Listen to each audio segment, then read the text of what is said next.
अस्सलाम वालेकुम। आज मैं आप लोगों को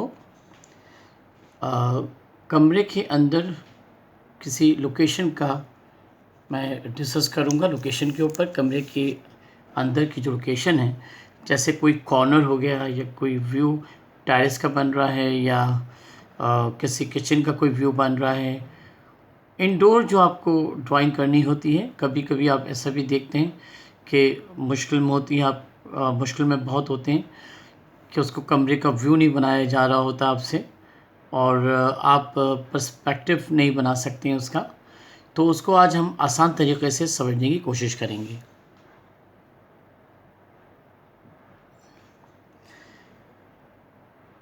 जैसा हमें पहले पता है कि ये हमने आई लेवल डिसाइड किया।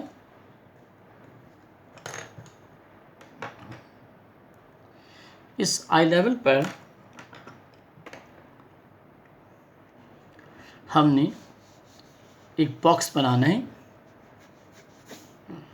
इस बॉक्स की हाइट हमने ज़्यादा रखी है और आई लेवल से हाइट ज़्यादा है,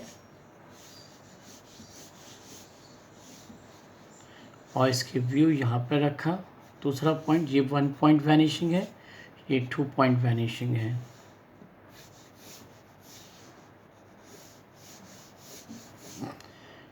इसकी विड्थ हमने रखी,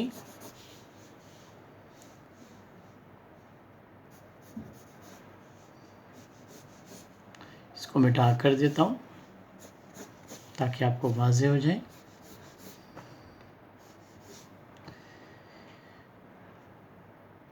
अब अगर हम इस पॉइंट से इसको मिलाएं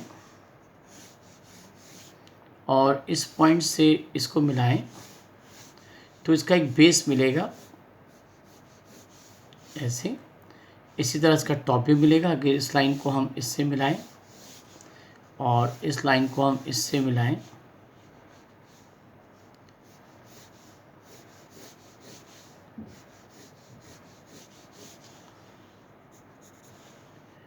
ये इसका टॉप है और ये इसका बॉटम है।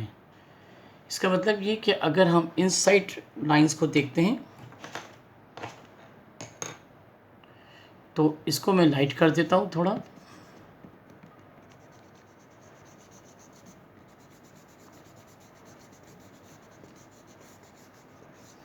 आपकी आसानी के लिए, और इसको मैं डॉटेड कर देता हूँ ताकि इनसाइड लाइंस का आपको पता चल जाए।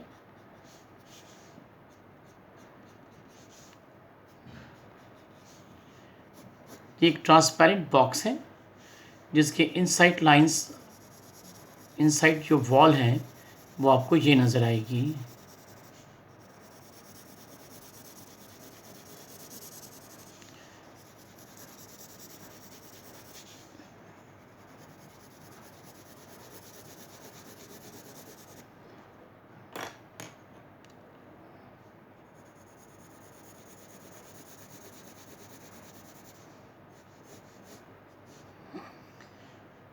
ये आप देख सकते हैं कि ये इनसाइड है और बाहर के साइड पर अभी ये लाइन मिलेंगी।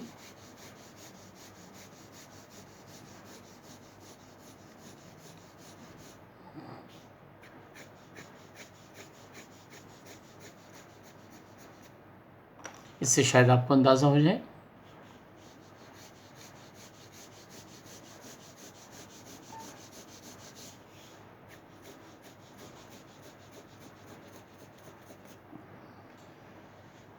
अब ये जो इनसाइड लाइंस आ रही हैं, आप देख रहे हैं कि ये क्रॉस पे जा रही हैं।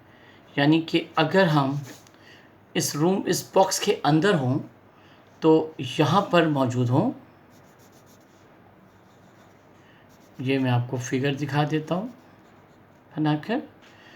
इस बॉक्स के अगर अंदर मौजूद हैं तो हमारे पास, अगर हम ये आई लेवल यहाँ पर डिसाइड कर लेते हैं, अब हम रूम को बनाना चाहेंगे।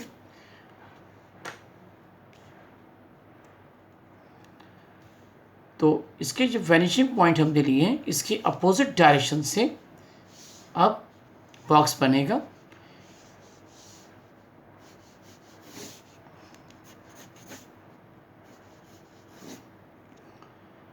इधर से ये बॉक्स ऐसा बनेगा,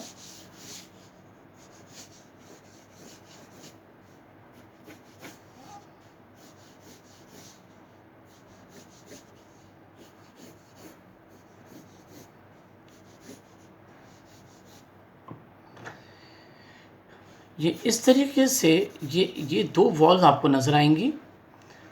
ये बॉक्स है और इसके हम पहले बाहर से देख रहे हैं, जब हम अंदर मौजूद होंगे, जब यहाँ पर मौजूद होंगे इसके बॉक्स के अंदर, तो हमें ये दोनों वॉल जो इनसाइड है वो हमको ऐसे व्यू बनाती हुई नज़र आएगी।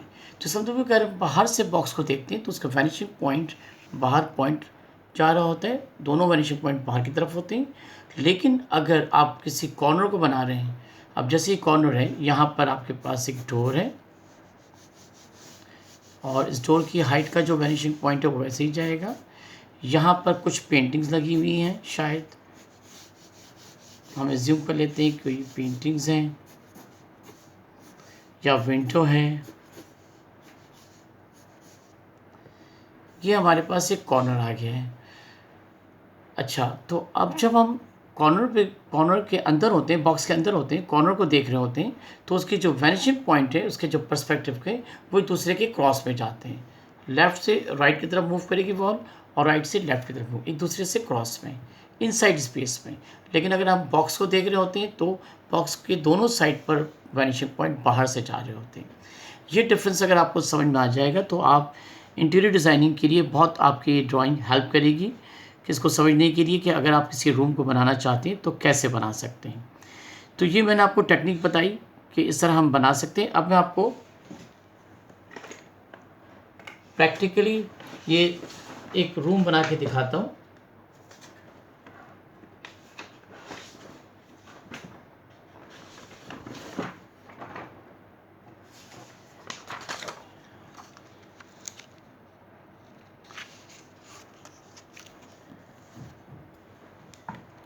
अब हमने एक रूम डिसाइड किया और उसका कॉर्नर, सपोज़ अगर हम यहाँ पर ये रूम बनाते हैं ऐसे कॉर्नर को, इसके ये दो वॉल हैं, दोनों वॉल को हमें ऐसे बनाना है, इसको पर्सपेक्टिव देना है। यहाँ पर ये जो वॉल का एंगल है ये हमें ऐसे नज़र आ रहा है और इसकी वॉल का एंगल हमें स्लो नज़र आ रहा है। ये पहले हमने बेस बना दिया। अब हमारे पास इसकी हाइट है, हाइट पे देखना है कि हमें इसका एंगल क्या नज़र आ रहा है। इसका एंगल हमें वॉल का ऐसे नज़र आ रहा है, ये स्लो नज़र आ रहा है। ये एक कॉर्नर है, इस कॉर्नर के यहाँ पर हम एक डोर बना देते हैं। जी दो लाइंस हैं, थर्ड लाइन डोर की हाइट भी वो वैसे ही होगी। यहाँ पर हमने इसको वॉल बनाया, एक पिलर बना दिया। यहाँ पर अगर हम कोई बॉक्स या कोई टेबल बनाना चाहते हैं तो उसके लिए हमें लाइंस को इसी तरीके से फॉलो करना होगा जो लाइंस के वैनिशिंग पॉइंट्स दिए गए। जैसे मैंने टेबल की हाइट रखी इतनी, उसके बाद टेबल का टॉप रखा, ये दोनों लाइंस के दरमियान में एंगल बनेगा और इन दोनों लाइंस के दरमियान में एंगल बनेगा। इसके बाद इसकी विड्थ देखी टेबल की, ये जो लाइन जा रही है इसी के अकॉर्डिंग ये लाइन भी जाएगी, यानी कि पर्सपेक्टिव एक पॉइंट बनाएगी। अब उसके बाद इसकी हाइट है, इसकी हाइट हमने यहाँ रख दी, इतनी इसकी विड्थ रखी। उसके बाद ये जो लाइंस हैं इसी को फॉलो करेंगे एंगल से और ये सारी लाइंस एक पॉइंट बनाएंगी, ये भी और ये भी। अब इसकी विड्थ हमने ये देखी और ये जो लाइंस जा रही हैं इसको लाइंस को हमने ऐसे एंगल दिया।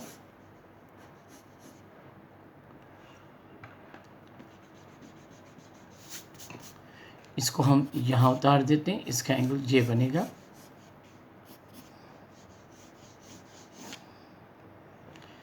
इस तरह यहाँ पर क्यूब बना दिया हमने, यानी कि एक टेबल बना दी।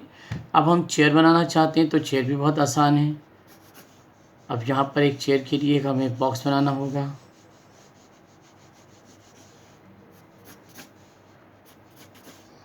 ये देखिए, अब हर चीज़ आसान लगेगी आपको अगर आप समझ के बनाएंगे।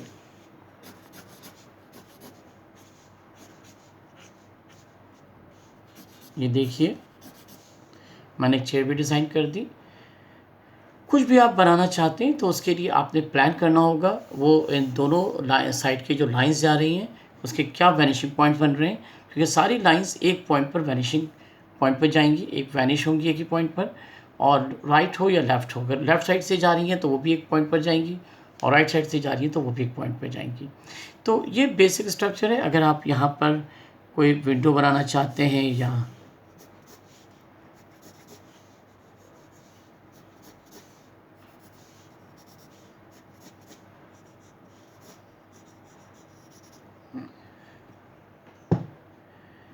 इस तरीके से आप एक रूम को डिज़ाइन कर सकते हैं। किसी भी रूम को आप कोई कॉर्नर लीजिए,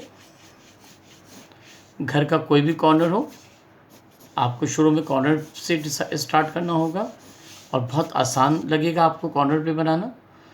देखिए कितना अच्छा ये रूम बन गया। इस तरह से आपने सिंपल पहले आपने स्टार्ट लेना है किसी भी कॉर्नर को, जिस पे ज़्यादा वो ना हो, चीज़ें ना हो। और जैसे अगर हम यहाँ पर कोई फ्रेम भी बना सकते हैं, इसकी डिटेल में और जा सकते हैं। यहाँ पर स्लाइडिंग डोर है तो स्लाइडिंग डोर बना सकते हैं। और अगर आप ब्रिक्स दिखाना चाहते हैं